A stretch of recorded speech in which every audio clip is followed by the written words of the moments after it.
le roi David l'envoya chercher chez Makir, le fils d'Amiel, à Lo-débar.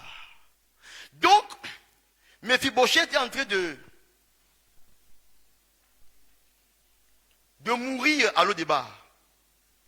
Il est en train de voir que son avenir est complètement compromis, que c'est fini. Il est en train de se dire, mais pourquoi je vis ça? J'étais petit-fils de roi, fils de prince. Il est là-bas, à Lo-débar, c'est fini.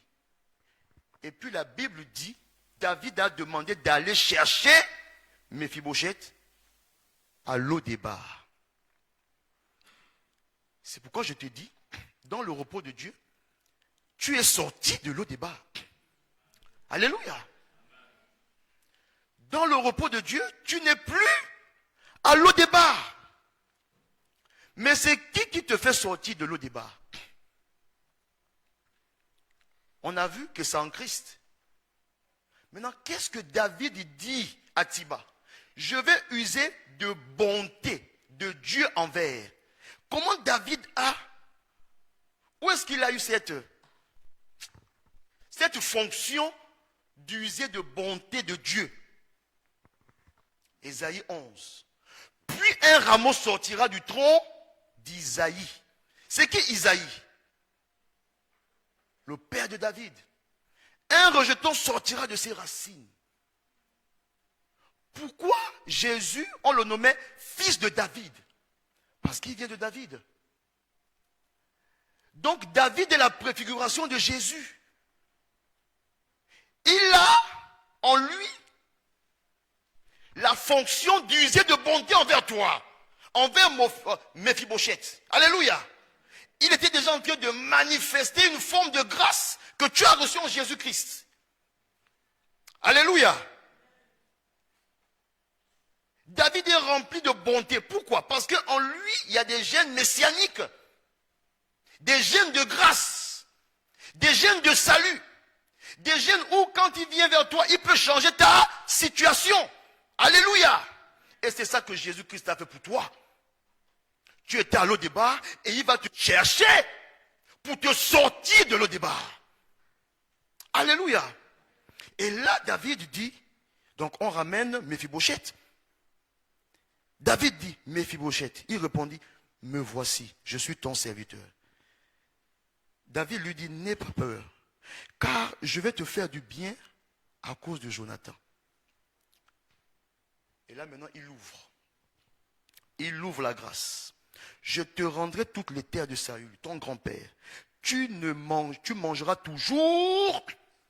Tu mangeras toujours. Le matin, tu te réveilles à Lo-débar. La nuit, tu es assis à la table du roi. Ah, ton amen là, c'est pas sorti.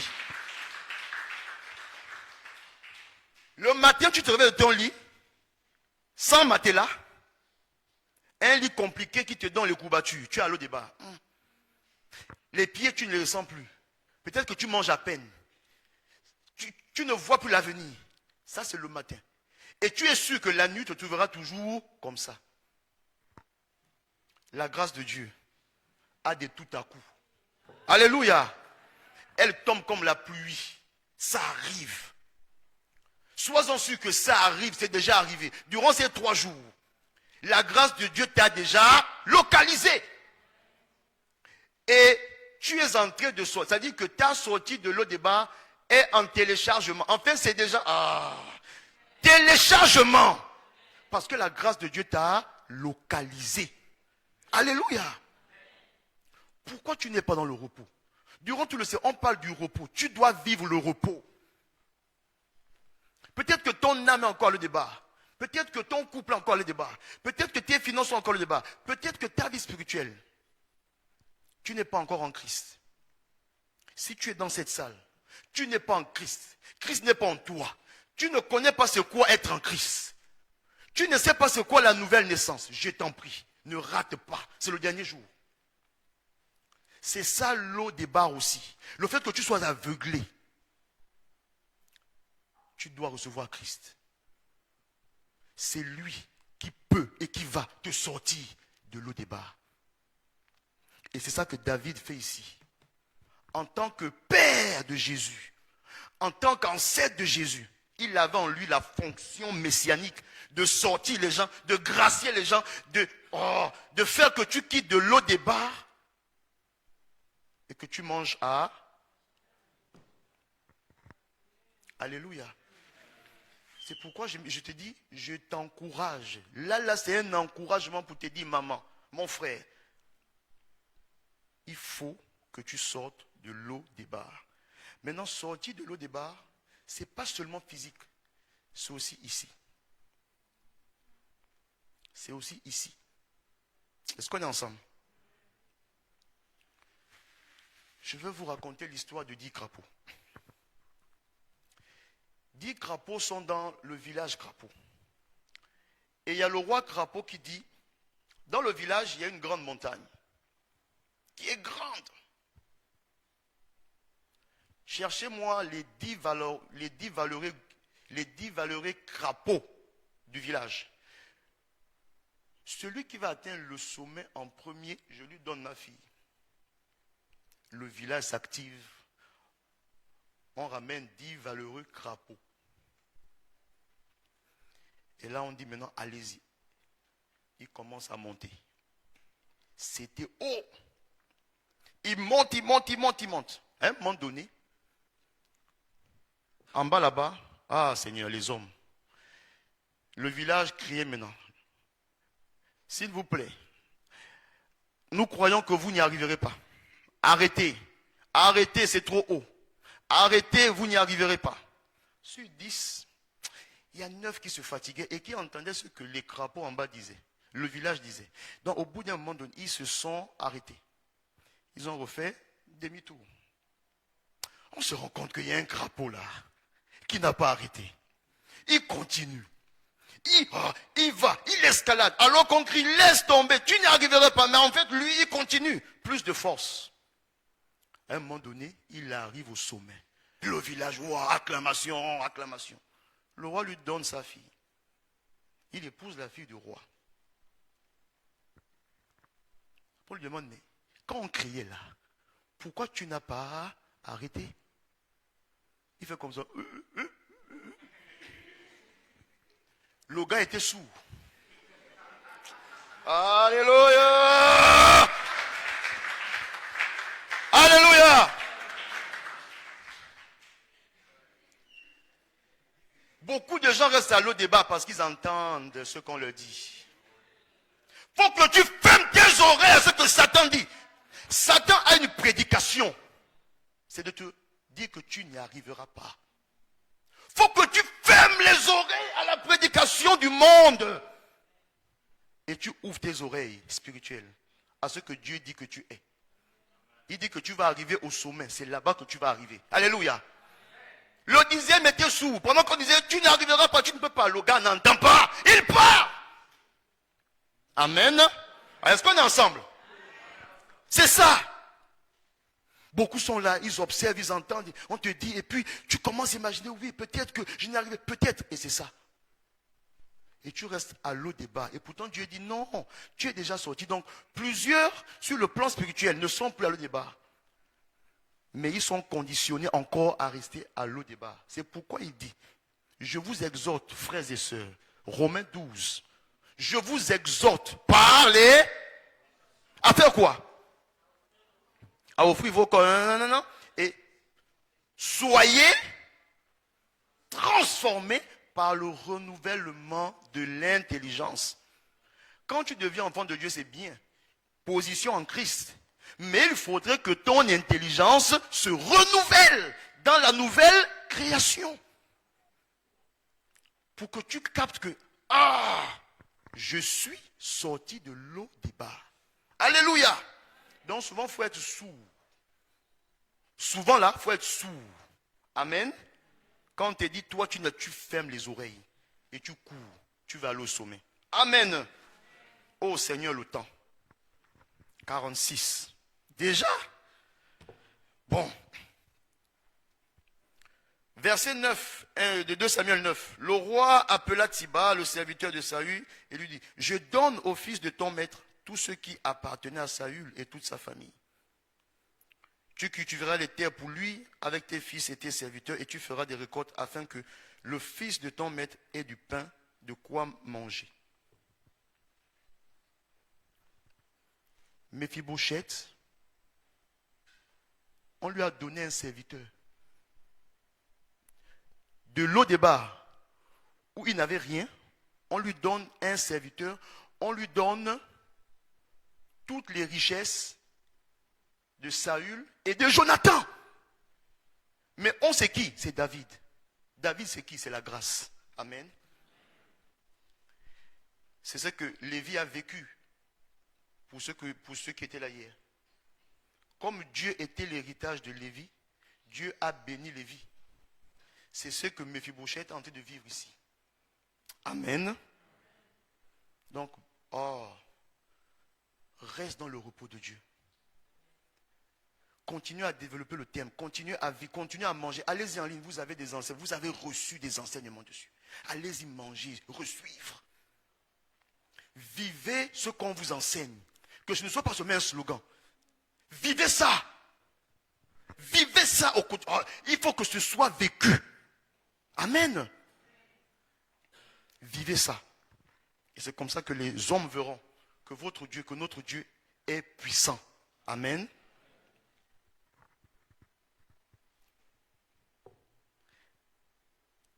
En outre, Méphibosheth, le fils de ton maître, mangera constamment à ma table. Ah! Constamment. Tous les jours.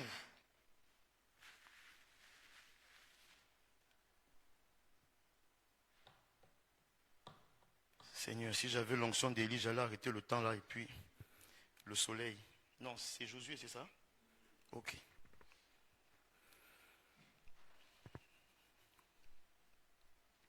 Lo-débar, c'est le lieu de sécheresse. Maintenant, je te demande, est-ce que tu vois dans ta vie des formes de sécheresse? Est-ce que tu vois dans ta vie des endroits qui ne produisent pas? Est-ce que quand tu te regardes, en tant que maison de Dieu, est-ce que tu es havre de repos? Est-ce que tu es havre? C'est-à-dire, est-ce qu'avec toi, est-ce qu'on vit la sécheresse avec toi? Est-ce que quand on est avec toi, quand on te touche, quand on est avec toi, on s'assoit avec toi, quand on marche avec toi, est-ce que tu contamines les gens à la sécheresse? C'est que tu as encore le débat. Quand on est avec toi, c'est la grâce de Dieu qu'on doit voir. C'est la vie de Dieu qu'on doit voir. C'est la délivrance. C'est-à-dire que quand on est avec toi, là, les gens sont délivrés. Les gens sont joyeux. La vie rentre dans les gens. Alléluia. C'est ça le repos. Tu dois communiquer la vie aux gens. Parce que c'est la vie que tu as reçue. Amen. La Bible dit tu dois répandre en tout lieu l'odeur de la connaissance de Christ. Tu as une odeur sur toi. Christ. Quand tu arrives dans un endroit, c'est cette odeur qui sort. Donc tu ne peux pas arriver et puis tu envoies aux gens Lo-débar. Dis à ton voisin, il y a un problème. Alléluia.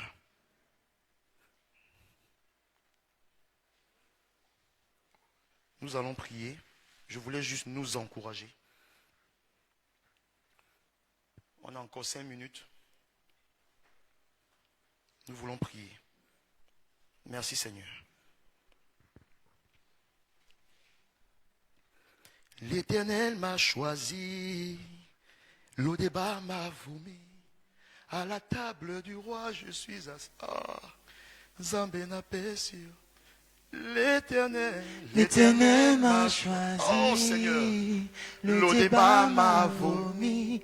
À la table du roi, je suis assis. Oh. Zambé n'a pas sûr, merci. L'Éternel m'a choisi. Il t'a choisi. Lo-débar m'a vomi. À la table du roi, je suis assis. Dis ce que tu chantes.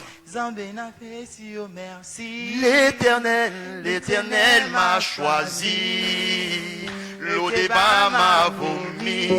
À la table du roi, je suis assis. Oh, Zambé n'a fait si. Je dis l'Éternel m'a choisi. L'Odéba m'a. Tu vis le repos. À la table du roi, je suis assis. Zambé n'a fait si oh merci. Je décrète l'Éternel m'a choisi. L'Odéba m'a vomi. À la table du roi, je suis assis. Tu le vis. L'Éternel m'a choisi. L'Odéba m'a vomi. À la table du roi, je suis assis. Merci. Seigneur, oui, tu nous as choisis. Seigneur, tu nous as choisis, marqués par l'Esprit de Dieu. Assis dans les lieux saints avec toi, Seigneur. Nous sortons de l'Odéba. Oh, je sors de l'Odéba. Je m'assois avec Christ. Je m'assois avec Christ. Dans les lieux de grâce. Dans les lieux de repos. Parce que Seigneur, tu m'as fait grâce. Tu es allé me chercher à l'Odéba. Afin que je puisse manger les meilleures productions du Maroc. De cette ville. Au nom de Jésus. Je refuse de manger les restes. Non. Les restes, c'est l'Odéba. Je ne suis plus à l'Odéba. Je refuse de manger les restes. Je refuse. Je vis la grâce. Ma vie, c'est la grâce. Et la grâce, c'est la vie de Christ en moi. Je te rends toute la gloire, Seigneur, en ce jour. Béni sois-tu, Seigneur, pour la suite. Nous te rendons toute la gloire. Nous te célébrons. Dans le nom de Jésus. Amen. Tu peux acclamer très fort pour Jésus. Tu m'as choisi. Tu m'as choisi. Tu m'as choisi. Tu m'as choisi. Tu m'as choisi. Tu m'as choisi.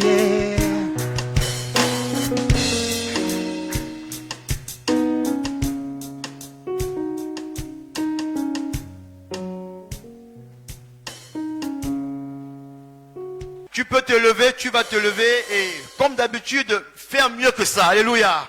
Est-ce que tu peux acclamer très fort pour Jésus? Est-ce que tu peux pousser des cris de triomphe et de joie? Amen. Alléluia. Amen. On va encore faire ce qu'on a fait depuis le vendredi. Dis à ton voisin, prends une photo de moi. Alléluia. Dis-lui, je suis l'adresse de Dieu ici, au Maroc, dans cette ville. Donc, prends une photo de moi. Amen. Parce que demain, là, tu ne me verras plus. Et c'est la photo, là, quand tu vas me l'envoyer, tu me dis, ah d'accord, oui, oui, oui, et je vais t'ouvrir. Parce que demain, je serai ministre au Gabon, ministre au Congo, ministre en Côte d'Ivoire, président de la République. Alléluia. C'est la photo qui va faire que tu rentres. Alléluia. Amen.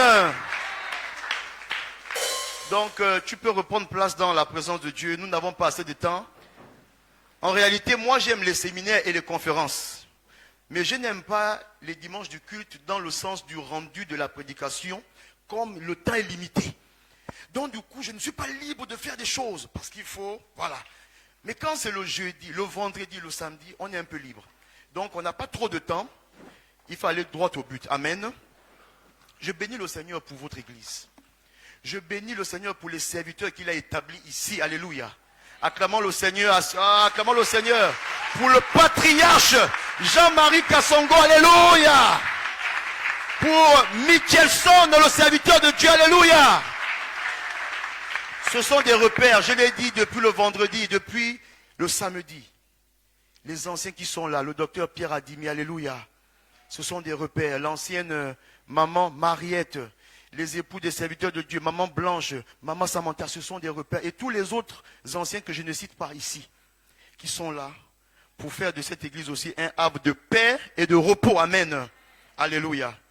Donc, on va essayer de respecter le temps et d'aller droit au but. Depuis le vendredi, nous sommes en train de voir ce séminaire, de vivre des choses extraordinaires. Le thème du séminaire, c'est sa maison, havre de paix et de repos éternel. Alors, dans la présentation qui a été faite, tout ce que je peux rajouter, c'est que voilà, avec mon épouse et plusieurs frères, nous servons le Seigneur au centre chrétien Ethnos, d'Aix-en-Provence, dans le sud de la France. C'est dans le sud, dans le département des Bouches-du-Rhône. Ça fait déjà 2 ans. Donc, on est en implantation d'église. Donc, merci de prier pour nous, parce que ce n'est pas simple. Amen. Et donc, nous voyons ce thème-là. Et le vendredi, on a vu sa maison. On a expliqué. Le samedi, on a vu ce qu'on appelle les bénéfices liés au repos. L'héritage des enfants de Dieu. Et là, il faut que tu gardes Éphésiens 1 parce qu'il y a tout dedans. Donc tu lis et tu verras. Sinon encore, tu peux suivre les vidéos. Donc ce sont des rappels. Aujourd'hui, nous allons essayer de toucher à la demeure éternelle. C'est-à-dire la nouvelle Jérusalem. Amen. Maintenant, pour cela, il y a des éléments que tu dois saisir pour bien comprendre la nouvelle Jérusalem. Il y a des éléments que tu dois saisir. Et dans ces éléments-là, donc je redis encore, s'il y a une sœur qui est là, est-ce qu'elle est là avec le micro pour lire? Comme ça, ça va aller vite. Dans ces éléments-là, tu vas prendre 1 Corinthiens 10, 32. Ouais, je crois que c'est ça. 1 Corinthiens 10, 32. J'aime qu'on lise parce que j'ai compris que quand on lit, en fait, Dieu me montre des choses. C'est pourquoi je demande qu'on lise. 1 Corinthiens 10, 32. Amen. Amen. C'est un principe que tu dois comprendre pour comprendre le retour de Jésus et la nouvelle Jérusalem. Donc le thème d'aujourd'hui, c'est dans l'attente du repos de Jésus. Non, vis le repos dans l'attente du retour de Jésus et dans la manifestation de la nouvelle Jérusalem. Pour que tu puisses comprendre le retour de Jésus et la manifestation de la nouvelle Jérusalem, il y a un principe que tu dois comprendre dans 1 Corinthiens 10, 32. Est-ce qu'on l'a? Est-ce qu'on peut lire? Est-ce que la sœur ou le frère qui a le verset peut lire? Qui a le micro? Ne soyez en scandale ni aux Grecs, ni aux Juifs, ni à l'Église de Dieu. C'est un verset comme ça, quand on le lit. Maintenant, quand vous commencez à me connaître, on va aller tout doucement. La Bible dit, ne soyez en scandale ni aux Grecs, ni aux Juifs, et ni à la maison de Dieu. Vous avez ici ce qu'on appelle les 3 horloges du temps. Dis à ton voisin les 3 horloges du temps. Les 3 horloges du temps d'un point de vue biblique. Ne soyez en scandale ni aux Grecs. Les Grecs, ce sont les nations. Première horloge du temps. Ni, c'est Israël. Deuxième horloge du temps. Ni l'Église. Troisième horloge du temps. Voici les horloges du temps. C'est-à-dire, Dieu a mis ça comme ça pour que tu puisses voir dans quelle saison nous sommes. Il faut que tu observes Israël pour savoir dans quoi on est. Il faut que tu observes les nations pour savoir dans quoi on est. Il faut que tu observes l'Église pour savoir dans quoi on est. Et là, tu pourras mieux vivre le repos et attendre le retour de Jésus et la manifestation de la nouvelle Jérusalem. Est-ce qu'on est ensemble? Ce sont des horloges que Dieu a données comme ça. Sauf que les hommes ne voient pas. Les choses se vivent, se font devant nous. Les horloges nous montrent. Beaucoup ne lisent pas au travers de ces horloges-là. L'horloge des nations, la Bible nous dit que Dans les nations, à un moment donné, il va y avoir des catastrophes naturelles dans les derniers temps. À un moment donné, beaucoup ne croiront pas. À un moment donné, il y aura beaucoup de... On le voit aujourd'hui. Beaucoup, est-ce que je veux dire impudicité ou bien? Mais tout ce qui n'est pas bon, ça sort dans les nations. On le vit aujourd'hui. Allez-y sur les réseaux sociaux. Vous voyez ce qui se... Oh, les choses sont claires. Les signes des derniers temps dans les nations. Comment les hommes refusent Dieu, ne veulent même plus entendre. Ils refusent dans les nations, ça se voit. Comment les femmes se dépravent, comment les hommes se dépravent, comment... C'est dans les nations, ça se voit, c'est là. Ce sont les signes des derniers temps. Les catastrophes naturelles, ce sont les signes des derniers temps, dans les nations. Dans l'église, la Bible dit qu'il y aura deux types d'églises. Une église qui distrait les gens, avec des serviteurs de Dieu, prophètes et apôtres, qui distraient les gens dans les derniers temps. Une église où les gens auront la démangeaison de l'évangile. Ne voudront pas. Mais ils vont suivre des faux docteurs juste pour leur dire, vous serez bénis, amen, amen. Des fausses doctrines. Dans l'église, il y a ça actuellement. Et il y a aussi une autre église qui est là, qui est restée dans la vérité. Et nous sommes dans cette église-là, amen. Il faut observer. Maintenant, il y a une autre horloge du temps qu'on appelle Israël. La Bible dit qu'avant que le Seigneur ne revienne, il fallait que certains signes soient accomplis en Israël. Et là, le Seigneur va revenir. Plusieurs signes prophétisés sur Israël ont déjà été annoncés. Israël allait aller en déportation. Israël allait revenir et être créé en État. Ça a été fait déjà. Le temple va se reconstruire, c'est déjà en train d'être fait. Est-ce que vous observez Israël? Donc ce sont des signes. Et le plus grand de tous les signes, en observant Israël, la Bible dit, il y aura une guerre. Est-ce que je parle à quelqu'un? Quand tu observes ce qui se passe dans le Moyen-Orient, c'est pas le hasard. Ce sont les horloges du temps qui sont en action. Pour que l'Église se prépare. Est-ce qu'on est ensemble? Là, je vois le visage maintenant. Est-ce que vous avez peur? Mais nous prêchons l'évangile, nous enseignons et nous disons ce que la Bible dit. Quand tu regardes les horloges, tu dois interpréter d'une autre manière. Tu ne vis pas les choses comme les autres. Tu ne commentes pas l'actualité comme les autres. Est-ce qu'on se suit? Ce sont les horloges qui sont en action. Donc, je te disais que pour que tu puisses comprendre le retour de Jésus et la manifestation de la nouvelle Jérusalem, tu dois comprendre le principe des horloges du temps. Est-ce qu'on est ensemble? Ok. Notre lectrice va nous prendre un autre texte.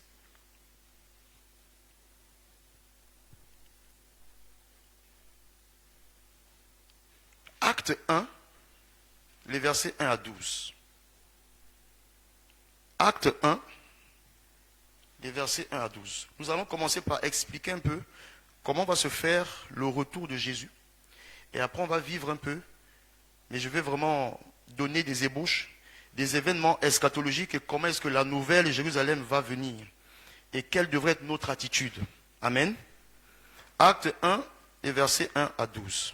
Théophile, j'ai parlé dans mon premier livre de tout ce que Jésus a commencé de faire et d'enseigner dès le commencement, jusqu'au jour où il fut enlevé, après avoir donné ses ordres par le Saint-Esprit aux apôtres qu'il avait choisis. Après qu'il eut souffert, il leur apparut vivant et leur en donna plusieurs preuves, se montrant à eux pendant 40 jours et parlant des choses qui concernent le royaume de Dieu.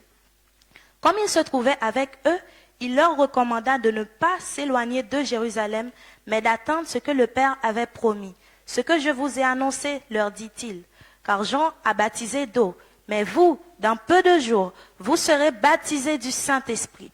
Alors, les apôtres réunis lui demandèrent, Seigneur, est-ce en ce temps que tu rétabliras le royaume d'Israël? Il leur répondit, « Ce n'est pas à vous de connaître les temps ou les moments que le Père a fixés de sa propre autorité.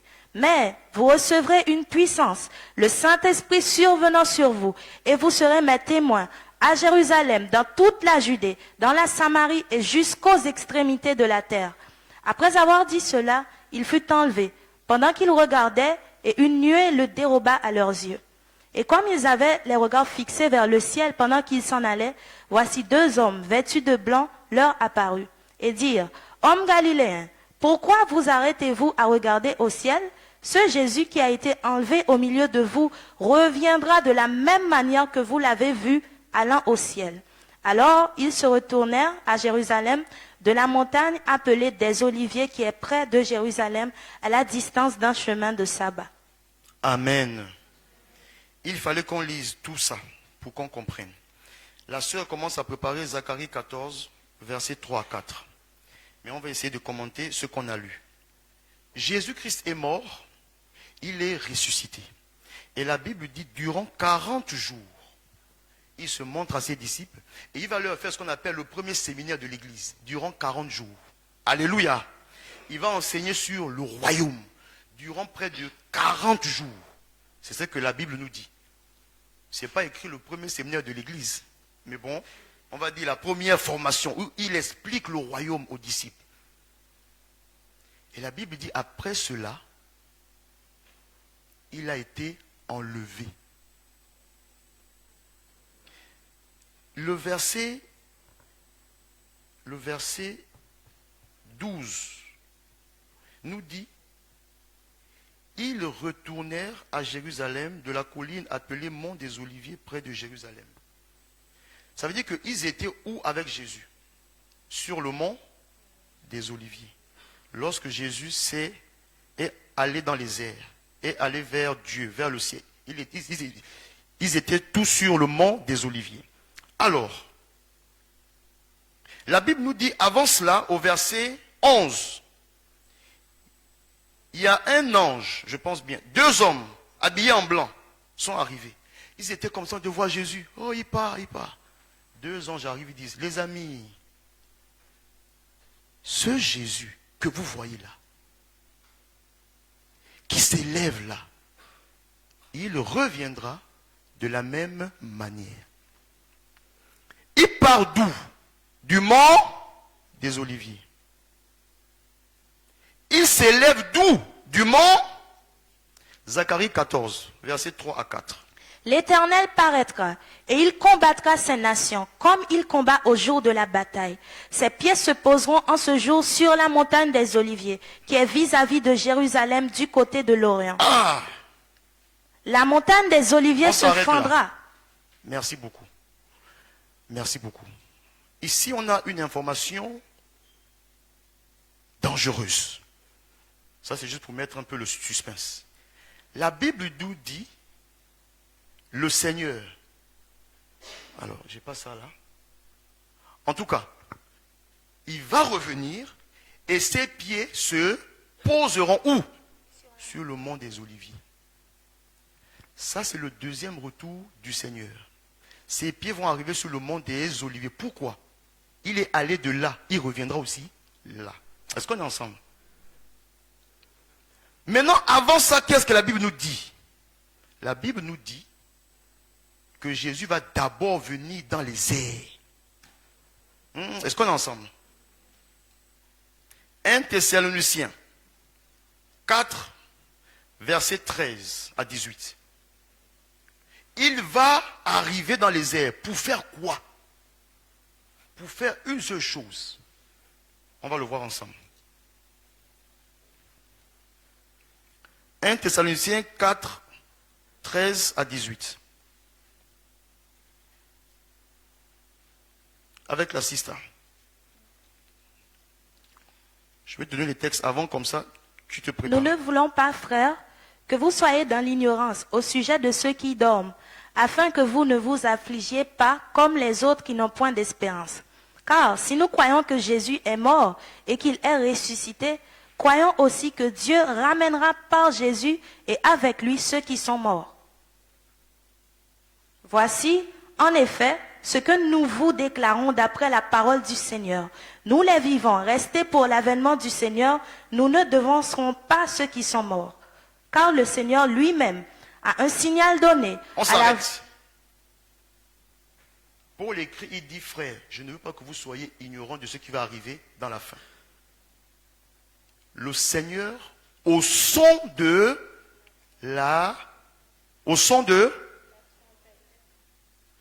qui va sonner le corps, la Bible dit c'est un ange, un archange va sonner. Il y aura un son, le monde entier va entendre un son. Et ce sera le signal. Et à ce son-là, la Bible dit, à un signal donné, à la voix d'un archange et au son de la trompette, descendra du ciel, et les morts en Christ ressusciteront premièrement. Ensuite, nous les vivants qui serons restés, nous serons tous enlevés ensemble avec eux sur des nuées, à la rencontre du Seigneur dans les airs. Ici, il s'agit de la première venue du Seigneur, le retour de Jésus dans les airs. Pour faire quoi? La Bible dit pour prendre l'église. Quand je n'étais pas enfant de Dieu, et on me disait ça, je disais, les gens là sont fous. Je disais, est-ce que c'est normal de croire que ce Jésus-là va venir un jour? Et puis il va prendre comme ça ceux qui ont cru dans les airs. J'avais une tante qui était toujours en train de me dire, Jésus, j'ai dit, maman, toi là, tu as un problème. Et quand je deviens enfant de Dieu, ça devient une vérité. Et j'aimerais dire ici, il faut croire que Jésus revient. Tous les signes sont déjà là. Jésus revient. Ne te dis pas que c'est une philosophie, c'est une utopie, peut-être que c'est une histoire inventée. Jésus revient. Et si tu es ici, tu ne l'as pas reçu, bien-aimé, il est encore possible. Aujourd'hui, ce n'est pas un hasard que tu sois là. Avec Dieu, il n'y a pas de hasard. Jésus revient. Pour enlever qui? L'église. Et l'église, ce n'est pas d'abord le bâtiment. On a dit avant hier, c'est d'abord toi qui as reçu Jésus. Il va prendre ceux qui ont la marque de l'esprit, qui a été donné comme avance de l'éternité. Ça veut dire que toi qui es déjà, toi qui as cette marque-là, en fait, tu vis déjà l'éternité là. Mais Jésus va venir concrétiser ça en te prenant pour te prendre dans les airs. Il faut que tu aies la marque de Dieu en toi, l'Esprit Saint, pour qu'il te prenne. Si tu ne l'as pas, frère, ma soeur, si tu es là, je t'exhorte, donne ta vie à Jésus. Donne ta vie à Jésus. Si tu vis une vie de désordre, si tu vis une vie où tu mens, impudicité, tu couches ici et là. Bien-aimé, c'est une église de jeunes. J'ai vécu 13 ans au Maroc. Je connais les problèmes des jeunes. Souvent, on se ment dans les églises. Ment aux hommes, ment aux serviteurs de Dieu. Mais tu ne peux pas mentir à Dieu. Dieu te voit. La Bible dit Jésus reviendra. Les anges disent aux apôtres, ce Jésus que vous voyez là, il reviendra. Mais comme aujourd'hui, on est dans l'ère des nouvelles technologies, on est dans le développement à outrance, on est dans l'ère des tics, on est dans l'ère moi aussi je peux, moi aussi je veux. En fait, on oublie. Satan est en train d'endormir l'humanité. Satan est en train mais il est en train de mélanger la jeunesse. Des jeunes filles qui sont dans des choses compliquées. Des jeunes garçons qui sont... Satan est en train de mélanger l'homme pour que le jour que Jésus revienne, que beaucoup ne soient pas enlevés. Il faut que ce jour-là, tu montes dans les airs à la rencontre du Seigneur. Mais pour ça, il faut que tu l'acceptes. Pour ça, il faut que tu ouvres ton cœur. Il faut que tu dises, Seigneur, je suis loin de toi. Ce que je vis là, je sais que là, tu n'es pas d'accord. Aide-moi. Je demande toujours aux frères et sœurs, En tout cas, quand je rentre dans une église, je suis chrétien, d'accord. Quel est ton témoignage de conversion? Mon père était serviteur de Dieu, j'ai grandi à l'école. Oui, ok. C'est quand que le Seigneur est venu dans ton cœur? Ma mère était ancienne d'église, j'ai grandi à l'école. Oui, oui, mais j'ai grandi à l'école. Et tu vas voir, il n'a pas de témoignage de conversion. Il faut que tu puisses dire aux gens, un jour, comme moi en 2006, alors que j'étais à Gadir, je faisais mes études là-bas, avant d'arriver à Marrakech. J'étais loin de Dieu, Gabonais qui arrive au Maroc. Je me dis, je vais finir avec toutes les filles, les jeunes filles. Bien aimés, les Gabonais qui sont là savent. À l'époque, je ne sais pas si c'est toujours ça. On avait une bonne bourse. J'arrive en 2004, je fais de 2004 en 2006 à Gadir. J'avais l'argent. Ah, j'avais l'argent. Pour ne pas gâter le nom des Gabonais ici, je ne dis pas le montant. Mais j'étais bien. Dans ça, j'avais aussi l'AMCI. Bourse du Gabon et l'AMCI. Même un directeur général ne pouvait pas se mettre devant moi. Étudiant avec l'argent. J'arrive là, non converti. Bon bandit. Au Gabon, on dit Bangando. Je dis là, je vais finir avec les Marocaines. Finir avec les Africains. Tout le monde. Un jour, un frère vient comme ça, un ami me dit, écoute, il y a un camp du GBU à Ifrane.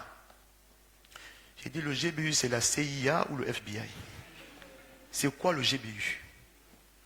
Il m'explique, ah bon, vas-y. J'ai dit, est-ce qu'il y a des femmes là-bas? Il me dit oui. J'ai dit, oh, ok. Il était content, il s'est dit, bon, je vais aller pour Dieu. J'ai dit, non, moi je vais pour les femmes. Quand j'arrive là, nous sommes tous confondus. Ah, bien aimé, souvent on est tous confondus. Quand on arrive, quand on était à la jambe là, nous sommes tous confondus. Il y a des loups ravisseurs qui sont là, qui font semblant, alléluia, et puis regarde, alléluia. J'étais de ceux-là. Alors qu'on croyait que lui c'est un frère. Je regardais. Parce que, il faut que vous sachiez, les gens qui sont dans le monde savent que les chrétiens dans l'église ne savent pas draguer les femmes. Donc souvent, nos soeurs là, elles sont belles, elles font maquillage. Quand elles rentrent ici, dis même à la soeur, la sister, tu es belle. Tu es bien habillée. Les soeurs auront envie de rester à l'église, havre de repos. Parce que quand elles s'habillent bien là, et puis tu ne dis pas que tu es belle ou bien, hein, tu es ravissante, tu es... La sister, tu brilles. Mieux encore, dis brille. Parce que tu dis tu es belle, on ne sait jamais. Hein? On va commencer à dire peut-être que. Dis au moins que tu brilles. Ah, la sister aujourd'hui. Pour les femmes, elles sont les peuvent dire, ça fait plaisir. Les sœurs, je parle à votre place. Donc, les gens du monde savent que les sœurs en Christ sont en manque d'affection sentimentale.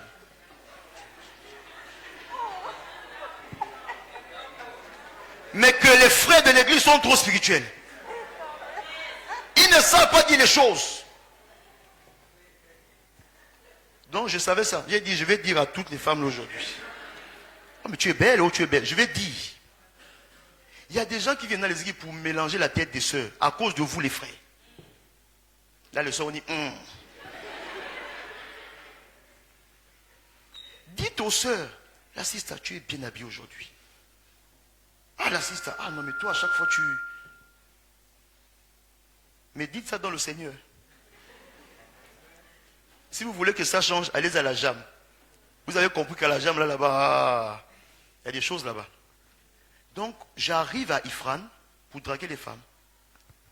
Mais Dieu m'avait donné rendez-vous là-bas. À l'époque, on avait Las Newman, qui était le responsable de l'IFES, qui était venu. On avait le pasteur Fredin Zambé, qui était venu de Tunisie.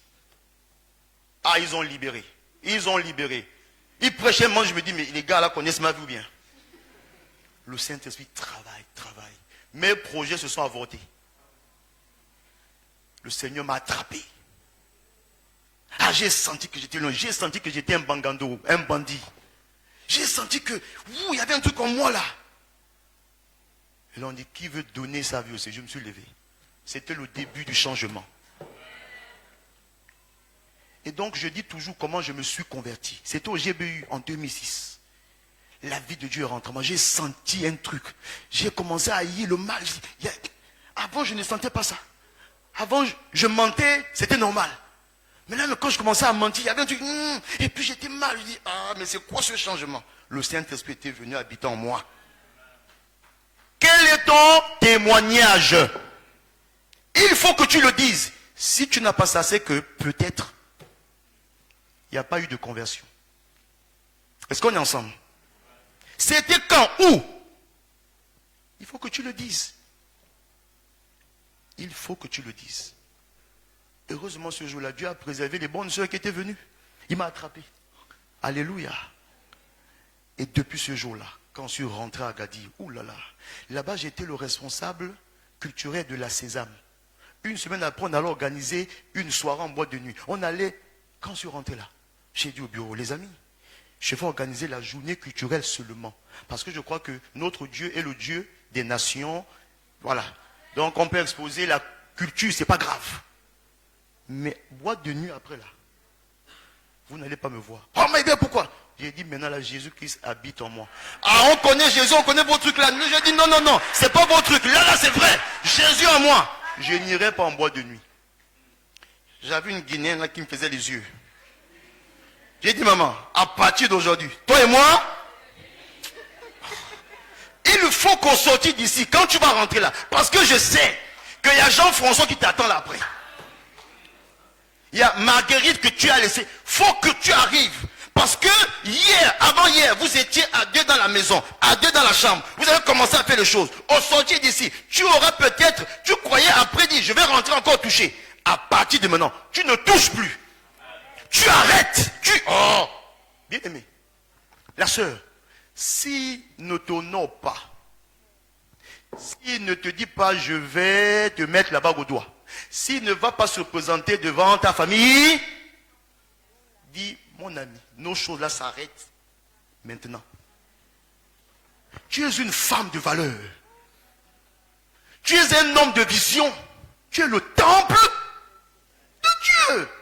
Tu ne peux pas laisser qu'il te touche comme ça tous les jours. Ecclésiaste 4 ou 12, c'est plus trop. Ma soeur, tu es un jardin fermé, scellé. Tu es un jardin scellé. Je vous demande, quand vous allez à Marjane, achetez vos déodorants et autres.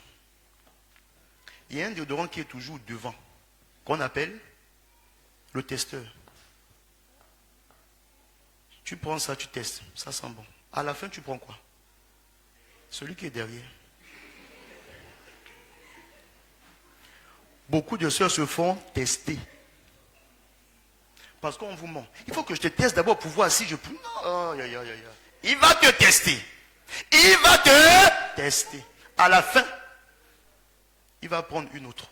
Et là, tu vas tomber dans le goumet. Jésus te dit, c'est le repos. Toi, tu es dans le goumet. Pourquoi? Parce que tu t'es laissé tester. Tu es la demeure de Dieu. On ne te teste pas. On t'honore. Alléluia.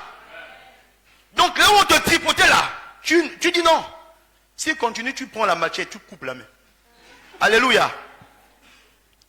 Ça là, il faut couper ça au direct. Mais c'est ça. Amen. Tu n'es pas... Ah. Donc, quand on sort d'ici, soit tu lui dis, parce que souvent, ils sont là après. Moi, je connais à Marrakech, ils venaient après. Donc, ils ne rentrent pas. Et puis, ils sont là derrière. Ils attendent nos sœurs. Ils sont habillés, bien habillés là, zango bien là. Parce que souvent, les frères de l'église là aussi gâtent leur nom. Donc, eux s'habillent bien, puis ils attendent après là. Et quand les sœurs sortent, elles sont contentes. Et puis, non. S'il est dehors, il t'attend là. Quand tu sors, tu dis, écoute, moi je vais à droite, toi tu vas à gauche. C'est fini ici. Je ne suis pas là dans les amourettes qui n'avancent pas. Non, non, non. Amen. Est-ce qu'on est ensemble? Donc, on revient. J'étais à Agadir, voilà. Et là-bas, j'ai arrêté. J'ai de la Guinéenne, c'est fini. Et j'ai dit, c'était en mai, je crois, 2006. jusqu'à cette date où j'ai dit à cette Guinéenne, c'est fini. La prochaine sera ma femme. De 2006 jusqu'à 2013. C'est-à-dire, je n'ai même plus goûté ou aller dire à quelqu'un, ou tes yeux, j'ai dit, tant que ce n'est pas celle-là, que quand je veux voir dans l'esprit, j'ai dit, ah, voici. Je ne m'amuse plus avec ça. Qu'est-ce que j'ai fait? Je suis allé adorer Dieu, servir Dieu, consacré au service, comme les Lévites, de 2006 à 2013. Consacré. Et alors que je quittais Agadir en 2006, parce que j'ai fait 2 ans là-bas, j'arrive à Marrakech pour poursuivre mes études. J'arrive à l'église, EAM2, Marrakech. Je vois des jeunes en train qui ont le Saint-Esprit, qui adorent, qui chantent. Et puis après on dit la jam après le culte. J'ai dit, je vais un peu aller voir aussi c'est quoi la jam. J'arrive là, je vois une jeune fille qui est en train d'animer la jam. Celle qui aujourd'hui est ma femme. Là j'ai dit, mais c'est quoi ça? Mais au début, je ne ressentais rien. J'étais vraiment attiré par... Il y avait des frères, les Esso, Honoré, ils avaient le feu, Edwige. J'ai dit, mais mon Dieu, ces jeunes-là, ils aiment Dieu. Je suis rentré dans toutes les formations de l'église. Toutes les formations. Et je suis rentré dans la jam. Mon épouse était présidente. J'étais le secrétaire. L'année qui a suivi, je suis devenu le président. Elle, la secrétaire. Alléluia. Mais nous, on travaillait pour Dieu. Amen. On était à fond pour Dieu. Mes yeux étaient fermés à cet instant-là. Un jour, je crois en 2007 ou en 2008, il y avait le camp de la jam à Casablanca. Moi, j'ai fait tous les camps d'été. Et mon épouse, elle était étudiante en médecine. Et eux, on leur donnait les congés à la fin du mois d'août. Mais souvent, le camp commençait à la fin du mois de juillet et arrivait en août.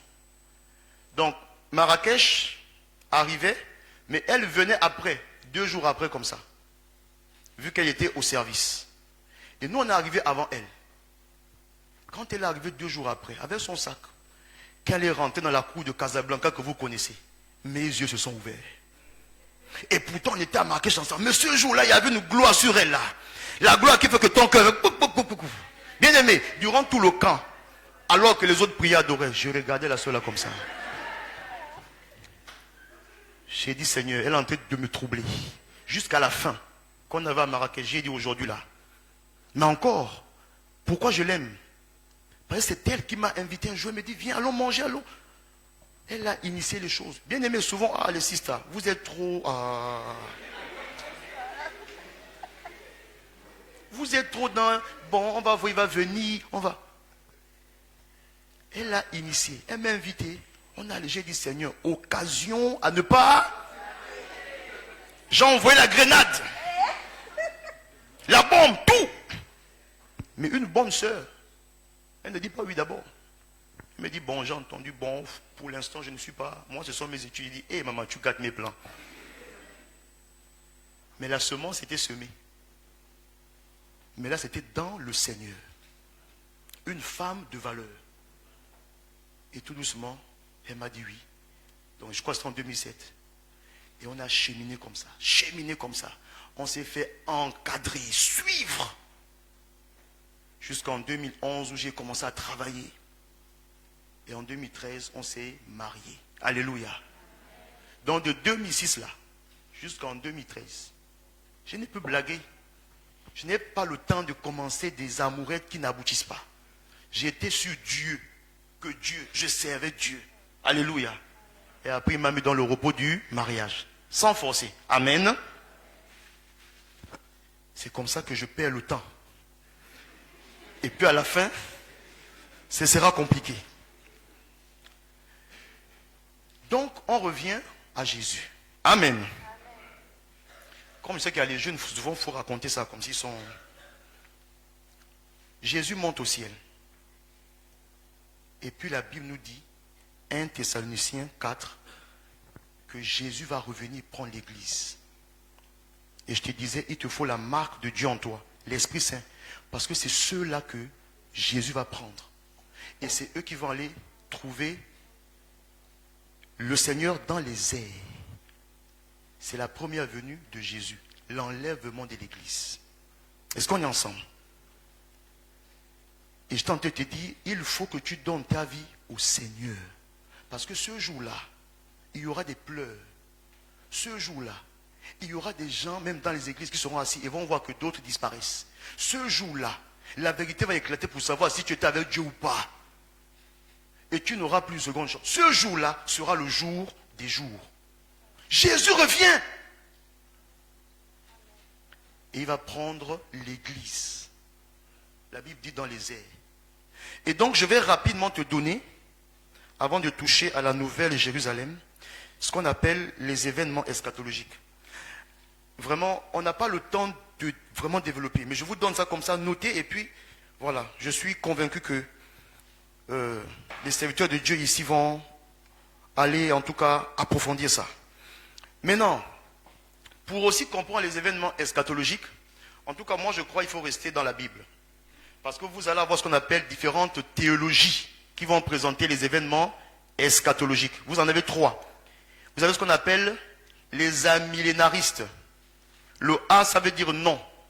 Eux, ils refusent en disant Jésus-Christ va régner 1000 ans. Donc, ils ont enlevé le règne de Jésus. Donc, les amillénaristes, dans les événements eschatologiques. Vous avez les pré-millénaristes qui disent que Jésus va régner 1000 ans. C'est un peu la mouvance de beaucoup.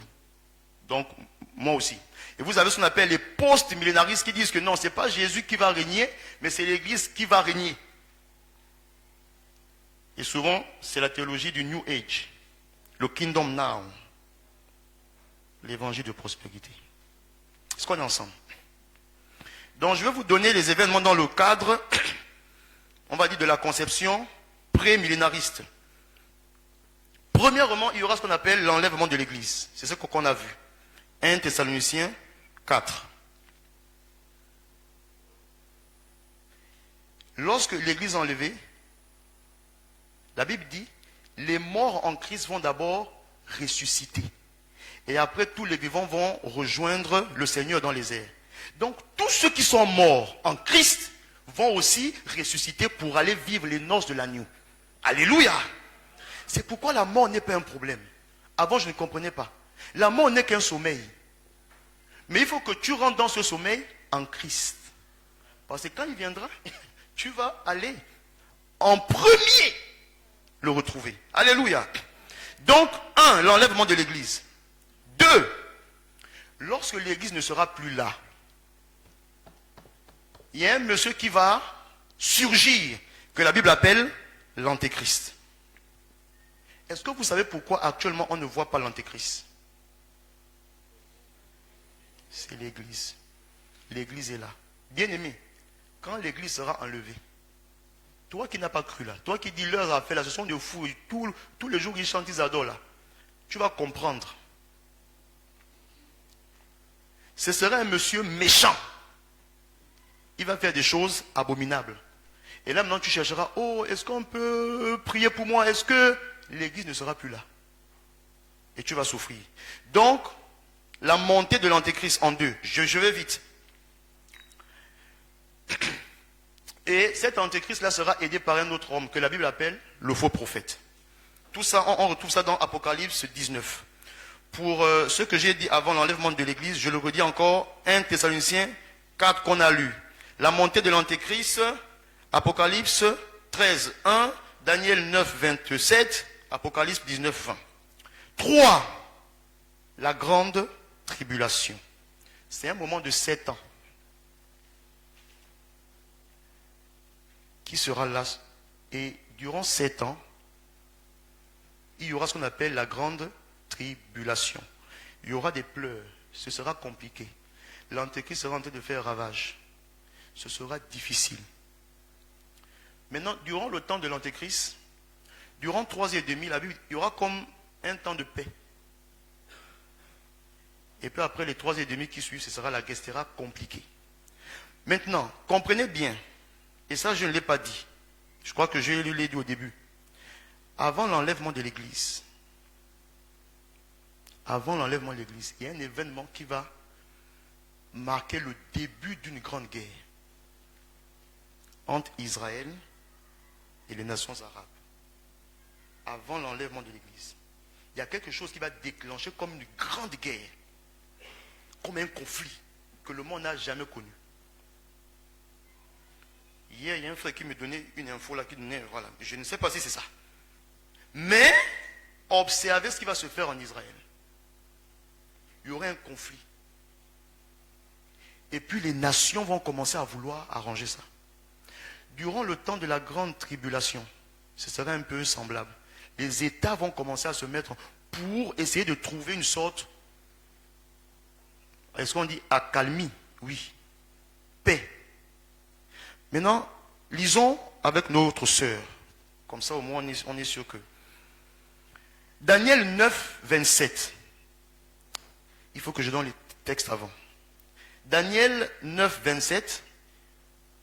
Et quelqu'un d'autre cherche déjà 1 Thessaloniciens 5, 3.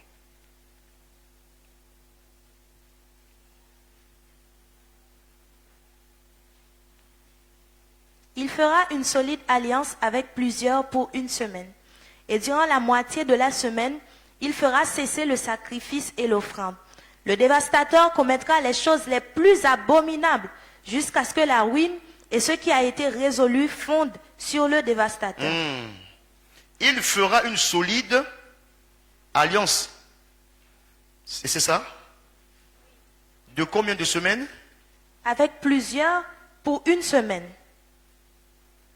Dans les temps bibliques, une semaine, c'est 7 ans. Et durant la moitié de la semaine, Et durant la moitié, donc ça veut dire 3 ans et demi. il fera cesser le sacrifice et l'offrande.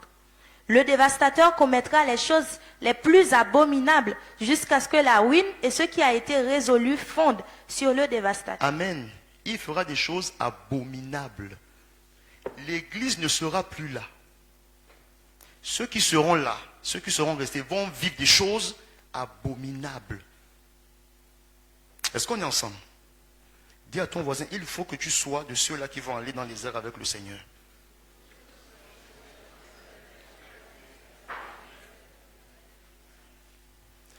Après la grande tribulation, il y a ce qu'on va voir, ce qu'on appelle la bataille de Gog et Magog.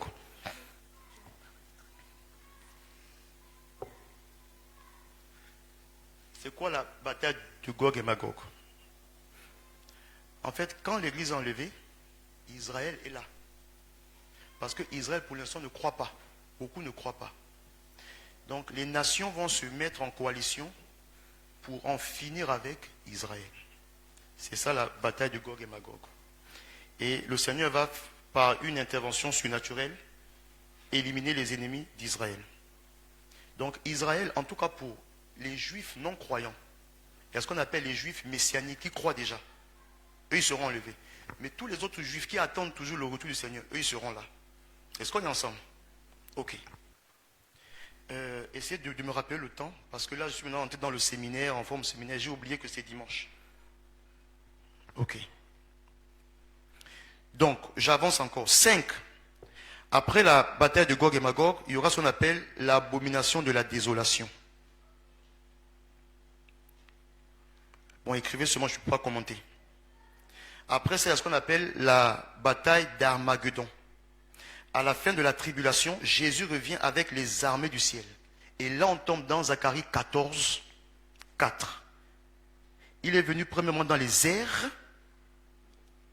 Il prend l'église pour vivre avec l'église l'épouse de l'agneau, les noces de l'agneau. On sera là-bas, en train de vivre des choses en tout cas on sera là-bas. Amen. Et après ça maintenant, il revient. Ses pieds vont se poser sur le mont des Oliviers. Son deuxième retour. Est-ce qu'on est ensemble? Ok. Notez ces choses et Dieu voulant, il permettra que ce soit développé. Après donc la bataille d'Armageddon avec donc le retour de Jésus, Jésus quand il arrive, il va capturer l'antéchrist et le faux prophète et les jeter dans ce qu'on appelle les temps de feu. Apocalypse 19, 20. Après ça, il va arriver ce qu'on appelle le jugement des nations. Jésus est arrivé, il est là. Jésus est arrivé, il est là. Il est là avec, bon, je ne vais pas dire avec l'église, mais je dis d'abord, il est là. Ses pieds sont sur le mont des Oliviers, donc il est sur là, terre. Donc, l'antéchrist et le faux prophète sont mis dans les temps de feu. Et le Seigneur va faire quoi? Vu que les nations seront toujours là, il va commencer à faire quoi? À juger les nations. Tous ceux qui vont survivre à la grande tribulation. C'est ce qu'on voit dans Matthieu 25, quand il va séparer les brebis, les boucs et tout ça. C'est qu'il y en a qui vont résister à la grande tribulation. Il y en a qui vont, ça dit, mais peut-être qu'ils ne seront pas nombreux. Mais voilà, il va donc juger ceux-là, les survivants, séparant les justes des méchants, comme des brebis et des boucs. Et on dit, c'est une interprétation, que tous ceux qui sont morts dans l'ancienne alliance vont aussi ressusciter. Et vont rentrer dans ce qu'on appelle après le jugement des nations, le millénaire, ou encore le millénium. Donc Jésus va régner pendant 1000 ans. Amen. Avec l'Église, avec ceux-là qui vont résister à la grande tribulation, et tous ceux qui de l'ancienne alliance vont ressusciter. C'est dans la Bible, mais il n'y a pas le temps de décortiquer ça. Donc le millénium durant 1000 ans. Durant ce temps-là, Satan est enchaîné. Amen. Et après 1000 ans, va arriver ce qu'on appelle la dernière bataille. Écrivez ça. Et après la dernière bataille, parce qu'après les 1000 ans, Satan est libéré. Et là maintenant, Jésus en finit avec lui une bonne fois pour toutes. Et on le jette dans les temps de feu. Après ça, maintenant, va arriver ce qu'on appelle le grand jugement du trône blanc.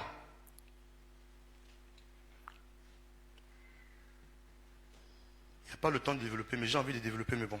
Écrivez seulement. Apocalypse 20. Ici, il s'agit de tous ceux qui sont en enfer seront ramenés. Alors, tous ceux qui sont en enfer, tous ceux qui sont... Alors, comment je vais dire ça? Tous ceux qui n'ont pas cru sont déjà dans un lieu, ça veut qu'on va dire enfer. Mais ils n'ont pas encore été jugés. Durant le grand jugement du trône blanc, ils vont officiellement être jugés. Après ça, le verdict tombe. Ils sont jugés, condamnés, envoyés dans les temps de feu. Et c'est après tout ça que la Bible dit, Apocalypse 21, il va avoir ce qu'on appelle la nouvelle création. La descente de la nouvelle Jérusalem, l'épouse de Christ, la demeure éternelle de Dieu. Elle va arriver et descendre où? Sur la terre. Donc quand on te dit que tu seras sauvé là, beaucoup pensent qu'en fait ce sera dans le ciel avec les anges, et puis non, ce sera ici. Est-ce qu'on est ensemble? Et là on va lire Apocalypse 21, 1 à 4. Je sais que beaucoup ont dit, mais depuis qu'on a commencé le séminaire, il n'a pas touché au texte de base. On touche à ça aujourd'hui. Amen. Apocalypse 21, 1 à 4, on va le lire. Vraiment je cours, parce que c'est le culte. Puis, je vis un nouveau ciel et une nouvelle terre, car le premier ciel et la première terre avaient disparu, et la mer n'était plus. Et je vis descendre du ciel d'auprès de Dieu la ville sainte, la nouvelle Jérusalem, préparée comme une épouse qui s'est parée pour son époux. Et j'entendis du trône une voix forte qui disait, « Voici le tabernacle de Dieu avec les hommes. Il habitera avec eux et ils seront son peuple. Et Dieu lui-même sera avec eux. Il essuiera toute larme de leurs yeux et la mort ne sera plus. Et il n'y aura plus ni deuil, ni cri, ni douleur, car les premières choses ont disparu. » Amen. C'est quoi la différence entre l'église dans laquelle on est aujourd'hui, l'église locale, le corps de Christ, toi qui es temple de Dieu, c'est quoi la différence avec la nouvelle Jérusalem? La Bible a tout dit. C'est l'hymne en fait. Ils ont tout dit ici. Ah, le groupe musical est béni. Alléluia. Voici la demeure de l'Éternel, celle avec tous les hommes. Il y habitera avec nous pour toujours. Dans sa maison, la paix nous attend. Et c'est dit ici, Apocalypse 21. C'est quoi la différence? Il dit, il essuiera toutes nos larmes, de tous nos yeux. La mort ne sera plus. Actuellement, tu es né de nouveau. Tu viens à l'église. Mais les gens meurent. Tu viens à l'église. Hier, on a eu une question. Pourquoi il y a la maladie? Parce que la nouvelle Jérusalem n'est pas encore arrivée. La différence, c'est que quand elle va arriver, quand elle va descendre, ce sera le véritable repos éternel. Pour l'instant, il arrive que tu souffres. Je vais essayer de démystifier un verset que beaucoup de serviteurs de Dieu mélangent. C'est dans Romains 7 ou 8, où on parle de la création. La création attend avec un ardent désir la révélation des fils de Dieu. Beaucoup de serviteurs de Dieu prennent ça pour dire la création attend avec un ardent désir que tu sois révélé, que tu brilles, que tu sois le ciel. Non, oui, mais ce n'est pas ça. Quand tu lis Romains 7 ou bien 8, la Bible dit que la création subit les douleurs de quoi? De l'enfantement. Mais la création subit les douleurs de quoi? Du péché. Les tremblements de terre que vous voyez là, les tsunamis et toutes ces choses-là. Les femmes qui avant qu'elles accouchent souffrent. Les dysfonctionnements climatiques. Les gens qui tuent les gens, toutes ces choses-là. Les animaux qui se tuent entre eux là. Est-ce que quand tu vois à Éden, quand il y avait le lion, est-ce qu'on t'a dit le lion a mangé l'autre? Non. Ça arrivait à cause de quoi? À cause du... C'est pourquoi Romains 8 te dit, la création souffre de ça. Et elle attend avec un ardent désir la révélation des fils de Dieu. C'est quoi la révélation des fils de Dieu? Le jour où l'église sera enlevée, le jour où le Seigneur va changer les anciens cieux et tout le reste pour maintenant mettre sur pied la nouvelle Jérusalem. Là, il n'y aura plus le tremblement de terre. Là, il n'y aura plus les tueurs qui tuent les autres. Là, le lion n'aura plus envie de manger la gazelle. Est-ce qu'on est ensemble? Donc tu comprends que même en tant qu'enfant de Dieu, il pourra arriver, et c'est ça Romains 8. Même nous qui avons l'esprit, il arrive souvent qu'on lutte. Il arrive que souvent on soit dans une tension. Tant qu'on est dans ce corps, il y aura ça. Mais le jour où Jésus-Christ reviendra, et il va nous introduire dans la nouvelle Jérusalem, il n'y aura plus de larmes. Tu seras dans le véritable repos éternel. Et là, tu vas l'adorer, le chanter, le célébrer. Bien-aimé, ce n'est pas un mensonge, c'est la vérité. C'est la vérité. Et tu dois t'activer. Tu dois te concentrer pour aller là-bas. La nouvelle Jérusalem, moi je l'aime, je veux y aller. Nous avons chanté ça juste pour transpirer et danser. Maintenant, quand tu chantes ça, tu comprends. Je veux y aller. Il faut y aller là-bas. Alléluia. Donc j'aimerais te dire, peu importe ce que tu vis aujourd'hui, peu importe ce que tu traverses comme étant difficultés et problèmes, peut-être que tu n'auras pas tout ce que tu veux. Ce n'est pas grave. Dis à ton voisin, ce n'est pas grave. Mais tu peux être sûr que le Seigneur va essuyer tes larmes un jour. Et c'est ça ton espérance. Maintenant, ces trois choses demeurent. Si tu n'as plus tout, il faut qu'il te reste ces trois choses. La foi, pour que tu reçoives le salut. L'amour, pour que tu manifestes la vie de Dieu. À ceux-ci, tous reconnaîtront que vous êtes mes disciples, à l'amour que vous avez les uns pour les autres. L'amour est le signe qui montre que tu as reçu Christ. Et puis l'espérance. C'est ça qui te garde en attente de la nouvelle Jérusalem. Il faut que tu crois que ça viendra un jour et que tu vas rentrer là-bas. Il faut que tu sois encouragé. Ne te compromets pas. Ne te dis pas, bon, comme il n'y a pas ceci, cela, il faut dire non. Garde-toi pour la cité céleste. Garde-toi pour ce jour-là où il n'y aura plus pleurs. Où le loup, imagine-toi, le loup avec la gazelle. Le lion avec la gazelle mangent ensemble. Dis à ton voisin, on peut faire ça. Il n'y a que Dieu qui peut faire ça. Mais il faut que tu rentres dans le repos de Dieu. Amen. On va se lever. Et pourquoi on va se lever? Parce qu'on va prier, mais surtout, on va demander à quelqu'un. Si tu es arrivé ici, comme ça, tu n'as pas honte, tu fais seulement la main. Parce que quand on est assis, quand on te dit tu lever, tu vas avoir honte. Donc au moins, on ne te voit pas. Mais Dieu te voit. Si tu es venu ici, tu ne connais pas le Seigneur Jésus-Christ. Il n'est jamais venu habiter en toi. Mon frère, ma soeur, mon frère, ma soeur. Ne te dis pas que ça se fera demain. On ne sait pas ce que tu vas vivre juste au sortir de ce lieu. Si au plus profond de toi, tu sais que tu es loin de Dieu. Tu sais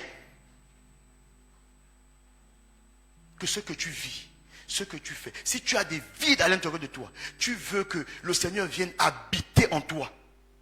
C'est possible. Sois sincère, sois vrai. Mais surtout, sois violent. Parce que c'est ta vie à toi. Alléluia. Donc nous fermons tous les yeux. Si tu es là et tu veux que Jésus-Christ, le Christos, vienne habiter en toi, tu lèves seulement la main. On ne va pas te dire de venir ici. Tu lèves seulement la main. Amen. Il est là, il te fait du bien. Il est là, il frappe. Il cogne. Il dit, voici, je cogne. Je me tiens. Alléluia. Merci Seigneur. L'heure est arrivée où tu ne regardes plus à ces choses, où tu te dis plus, ah, mais j'ai encore envie de voler, de mentir, de vivre dans l'impudicité. J'ai encore envie. Non, l'heure est arrivée, il faut haïr ces choses. Seigneur, merci pour tous ceux qui ont levé la main. Merci pour ce grand jour de joie et de fête. Oh Seigneur, le ciel est dans la joie. Un jour de victoire et de triomphe. Je te rends grâce, Seigneur, pour ma soeur. Je te loue, je te bénis. Merci car maintenant, elle va rentrer dans le repos de Dieu. Toi qui as levé la main, tu dis après moi, Seigneur Jésus, merci. Merci pour la vie que tu m'offres en Christ. Je reconnais que j'étais loin de toi. Loin de toi. Mais aujourd'hui, je viens. Je t'accepte comme mon Seigneur et Sauveur. Je te reçois comme la vie. Tu es ma vie, Seigneur. Et aide-moi à marcher avec toi. Je te bénis, car dès maintenant, tu es en moi. Seigneur, fais-moi grandir en toi. Aide-moi à avancer. Au nom de Jésus. Amen. Est-ce que tu peux acclamer très fort pour Jésus? Alléluia. Alléluia. Alléluia. Alors, tous ceux qui ont levé les mains, s'il vous plaît, les sœurs de l'accueil sont où? Voilà. Tous ceux qui ont levé les mains, à la fin du culte, allez voir les sœurs de l'accueil, donnez vos noms, vraiment identifiez-vous. Identifiez-vous, identifiez-vous. Est-ce que vous pouvez lever les mains? Là maintenant, lever les mains, on va bien vous voir. Et puis on va acclamer le Seigneur. Alléluia. Alléluia. Amen. Donc, les sœurs de l'accueil, venez, venez, venez. Une sœur. Parce que quand tu es derrière, tu ne vois pas. C'est mieux que tu les identifies en même temps. Comme ça, à la fin, tu les prends et tu commences à leur montrer que la maison de l'Éternel est véritablement arbre de paix et de repos. Amen. Donc, à la fin, vous tous qui avez levé les mains, suivez la sœur en bleu là. Amen. Amen. Elle va vous inscrire, prendre tout ce qu'il faut et puis après, vous serez suivis. Amen. Par des serviteurs de Dieu remarquables. Alléluia. Amen. Est-ce que tu peux acclamer le Seigneur Jésus? Amen. Soyez bénis. On va arrêter là. Que le Seigneur vous bénisse. Amen.